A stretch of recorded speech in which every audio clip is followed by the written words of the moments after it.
Good afternoon, ladies and gentlemen. I'm very happy to be here to present our work to all of you. And I'm an associate professor in Hong Kong University in China. And this work is a joint work between my group in Temporal University and Professor Ming XU in the University of Michigan and Harvard. So my topic is about using carbon balance analysis to assess urban sustainability and its application in China. I will introduce it from our background, methodology, case study, and suggestion. So first, why we do this study? Because currently the urbanization with great challenges for China. As you may know, in 1978, China's urbanization rate as measured by the urban population is only less than 18%, but last year, according to the statistical data, the urbanization rate is already as high as almost 55%. So, but this is according to our research. This is only more like a successive number, which means the quality of urbanization is still a big question, a big problem. So China released a national new type of urbanization planning last year, which means we need to rethink the quality of urbanization instead of just focusing on number itself. Meanwhile, the climate change also poses great risk for urbanization. According to a report released by UN Habitat in several years ago, the urbanization and climate change are converging in a dangerous way. So it can have the influence the sustainability of local areas from economic, social, and natural aspects. Therefore, carbon management should be an important part of regional sustainable development. Thus, we have this question: how to evaluate urban sustainability through a carbon cycle perspective. Our methodology has such kind of this kind of rationale. So this picture is from the book of Dharma Holy. It illustrates our current situation that we are in a limited world. So the left circle means the past days. The economy only a small part of the whole world, which means the natural environment can give us enough supply and also can absorb our waste. But currently, with the development of social and economic,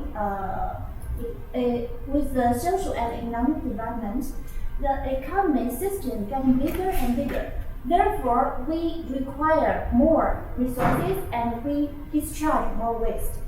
So it's we are now living in a limited world. That means it's a full world. So we take the rationale of strong sustainability, which means the natural capital cannot be totally substituted by man-made capital. Well, that means science and technology cannot solve everything. The environmental challenges should follow the natural principle, which means the natural capital should be kept in a certain level. So, according to the current assumption of climate change mitigation, that if you can buy carbon credits elsewhere, then you can emit a lot of carbon emissions. But this is not. In fact, if you concern the local impact to the environment, it should be further considered by not only consider the emission itself, but also consider local ability to absorb the emissions. So here we read the method of carbon balance analysis. We use a carbon inventory, both considering emissions and sinks together to address the regional sustainable development. And then we develop a concept called carbon neutral coefficient, and this is defined as the ratio of carbon sinks to emissions. And then the higher carbon neutral coefficient, and we see the better carbon performance, and then to some extent, it represents the higher performance of sustainable development. This we call CNC. And then we use the case study of Chongqing Island in Shanghai, China. This is the largest estuarine alluvial island in the world, and it's experiencing rapid urbanization. The annual growth rate of urbanization, also measured by the urban population, from 1995 to 2013 is around 10%.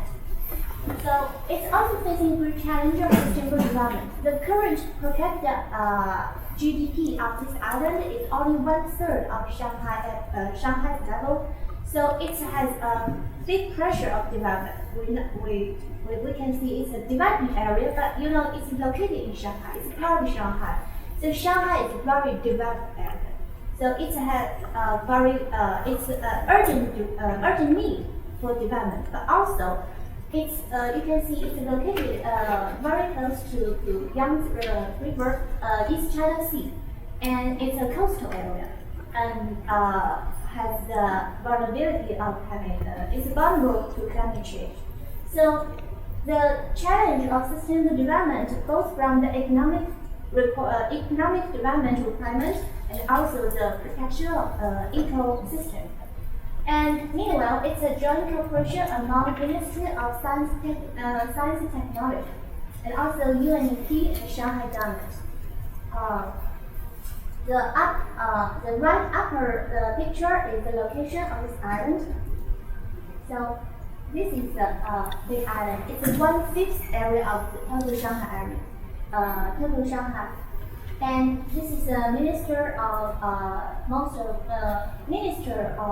and Technology, Mr. Wang Zhang. He's also the former president of Chengdu University. And this is the executive director of UNEP, Mr. Spatial.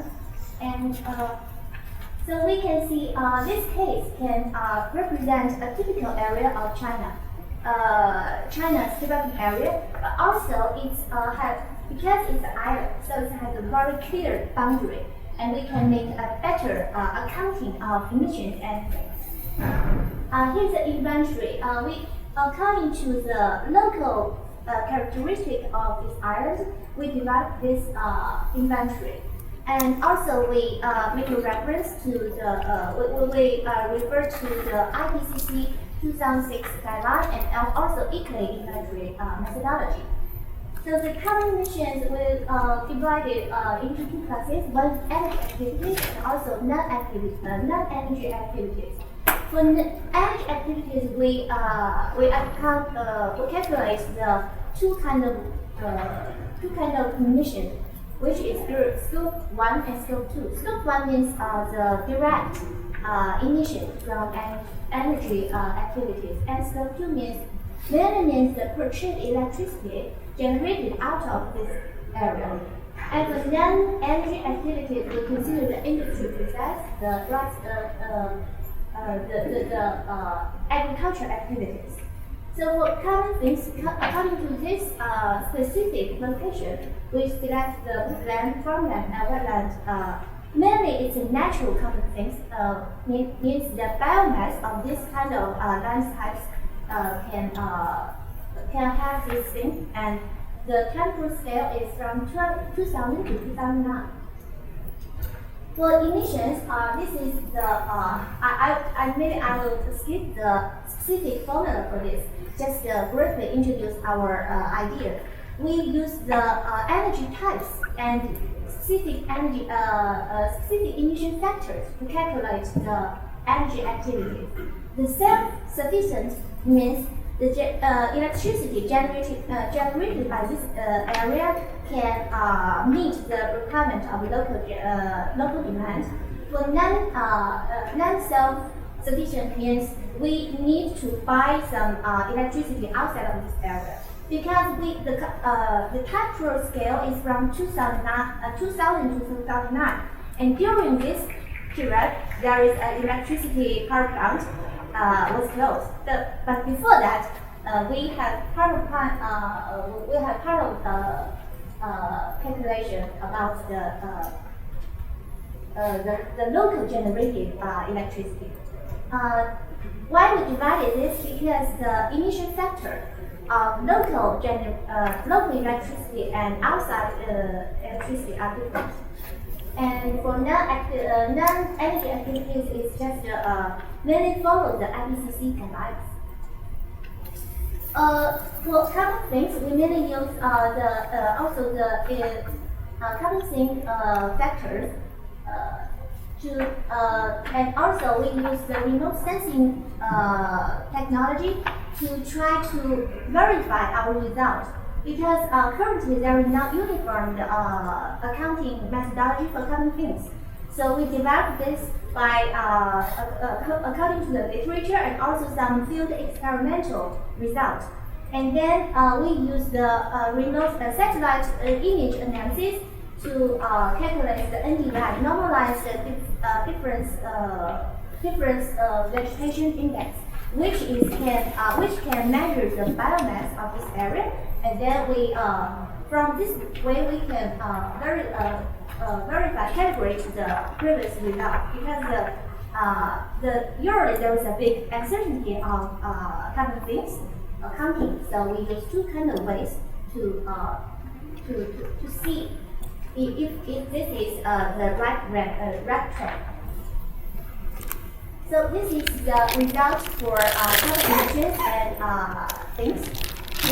According to the result emission, we can see the from 2000 to 2009 the emissions is gradually increasing, and also the energy activities is the majority of the carbon emissions. For the things, due to the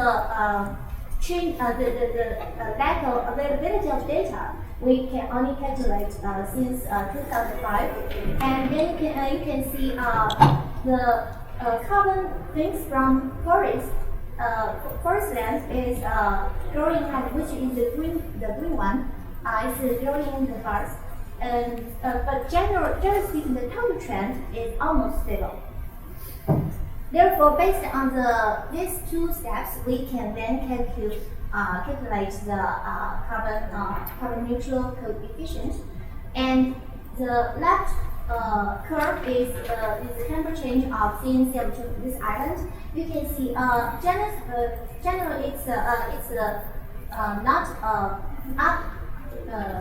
It's not increasing trend, but still, compared with other areas of Shanghai, the CNCO2 island is at a much higher level, because we also calculate the total CNC of Shanghai is less than 0.2, and the CNC of Chongqing is about 0. All of them is about 0.65. And the spatial pattern of CNC gives us further understanding of how this status distributed. We can see in the southeast part, the CNC is relatively lower because of this part is the connection between Shanghai downtown and this island. Since after 2008, construction of the tunnel bridge to connect Shanghai downtown and this island was just finished around this area. Therefore, there is more intensive human activities around this area, and also the expansion of construction land. Therefore, here the CNC is relatively lower. For this part, the forest land is increasing rapidly. It's increasing, and meanwhile, there's no too much expansion of the construction land. Therefore, the area of the size of this area is relatively higher. So, which means here is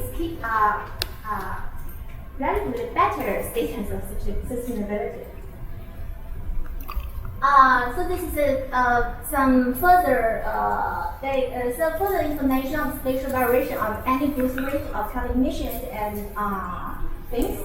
Here I already mentioned the southeast area has the fast growth of emissions and slow growth of things, and the opposite trend is happening in the northwest area. So based on the remote sensing analysis, we also can see why these things happen. In this part, you can see. So here is the image in 1999. The light green one is light blue one is a construction land, and here is 2002. Here is already it is gradually increased, but gradually very slowly. But in 2008, it already getting a lot of much bigger, and also the similar trend happens in this area and this area.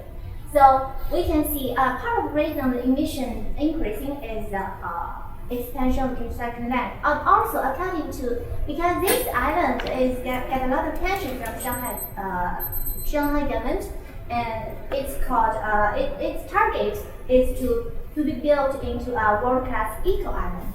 So the government tried to plant a lot of trees. So you can also see the dark blue is the first artificial forest, and here is only a small part, and in 2008 it's already getting bigger and bigger. So according to the statistical data of the official document, the forest land area is also increasing, and therefore the things carbon things from the forest is also increasing.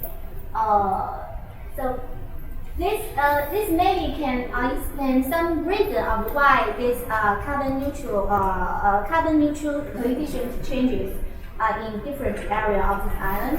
And so we can see the land use change and induced by human activities can greatly influences local carbon balance, and this also potentially implies local sustainability status.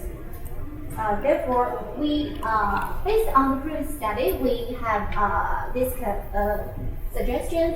So first one is we need to strengthen the management of land use change through more strict regulations during the process of urbanization, especially focusing on the change from farmland to construction land.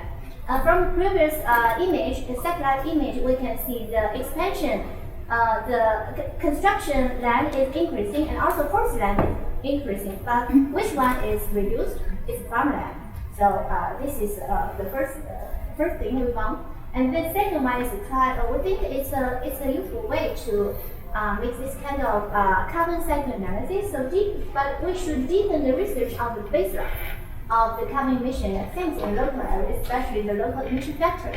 Currently, our emission factors are mainly from Shanghai. Part of them from the local this island, because this is we can relatively say it's a rural area. So the statistics base is not so good. So we have to select the parameter from Shanghai average. But for the energy emission factors, we make some experiments to get the exact data.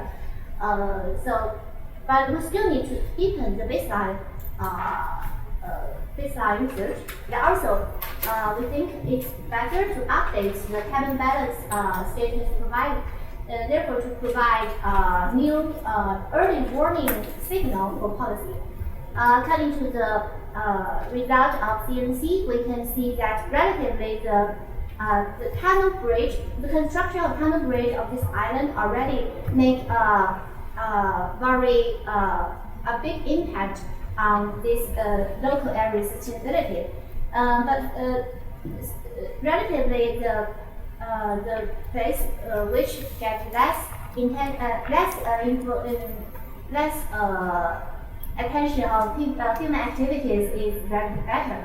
So let's make a warning signal for policymakers. Maybe we should get more strict policy for the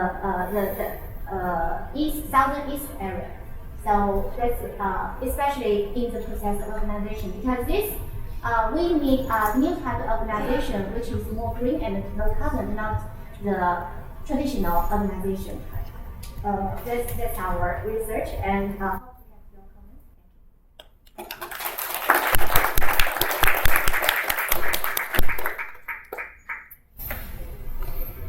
I wonder if there's any promising research in better soil carbon capture and growing rice, so you can grow rice more efficiently. Sorry, pardon, can you a little slowly? I wonder if there's any promising research in soil carbon capture of growing rice. Okay. Because it was a small dependent variable, but it looked like it was the same as it went across. So maybe I'm more of an optimist that maybe we'll be better at carbon capture of soil growing rice, and that will go down. You mean carbon capture and sequestration? In the soil. In the. That you're growing the rice in. Okay, thank you. That's a very interesting question. So here when we calculate the carbon emission, we focus more on the natural carbon things, which means the absorption of biomass. So the carbon dioxide absorbed by the plants and other. So you said it's more like a man-made effort to absorb the carbon dioxide. That's another way. It's more also part of science and technology. So this carbon balance analysis focuses more. I think it's a natural balance. Because even we can have the man-made carbon CCS, still maybe people can emit more. So the point of this research is try to address the power of natural cycle. So that's maybe, but of course I think here if we have enough data, we can also accounting the CCS amount and also try to offset the emissions part, and then we can make a better or more accurate accounting for this analysis. Thank you. I understand that due to the population growth, there's a practice in China to reclaim land from the sea and fill in with soil to create new area for growth. I'm just wondering your opinions on that and how it relates to carbon analysis. You mean China's new type of urbanization? Right, like along the coast to use soil to create new areas for buildings by. Maybe it's not as popular as. You mean to build a new area for urbanization? Right, along the coast by filling in current water with.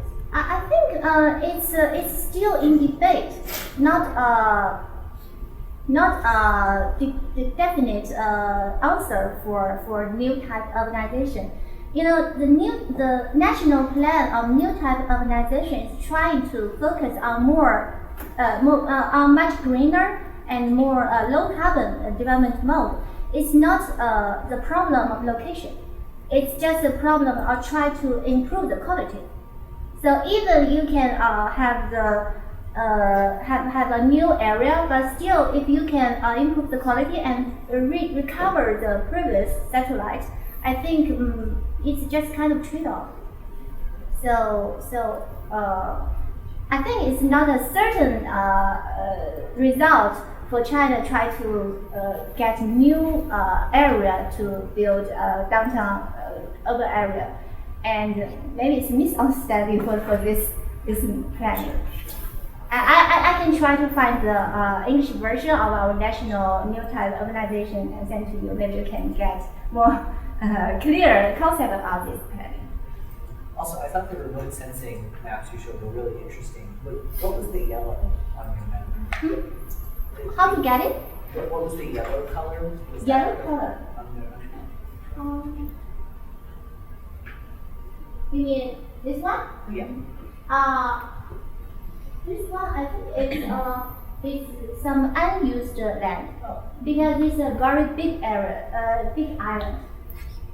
And you can see they are getting more and more used by human beings. Okay. Thank you.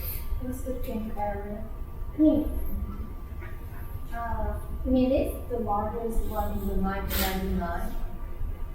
Pink and yellow? Okay.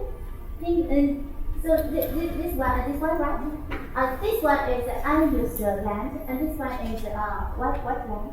What one? Maybe it's not so clear.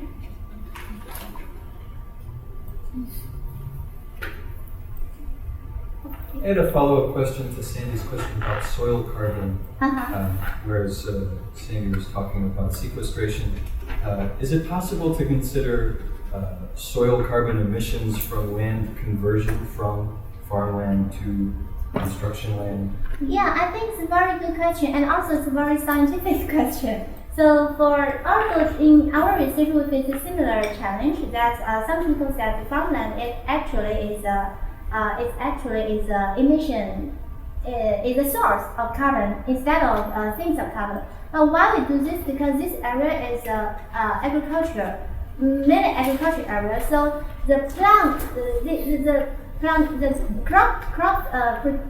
produced here is not only for this area. So it's exported out of this area. Therefore, we think it's kind of things. But according to the general understanding, if we calculate the whole Shanghai area, it's not things. So here, this rather is trying to evaluate the local sustainability and to use this simple way. That means if this area is more sustainability according to our analysis, that means the other part of Shanghai is less sustainable. So that's the point of this research. But I agree with you. The thing and the emissions is not a stable status.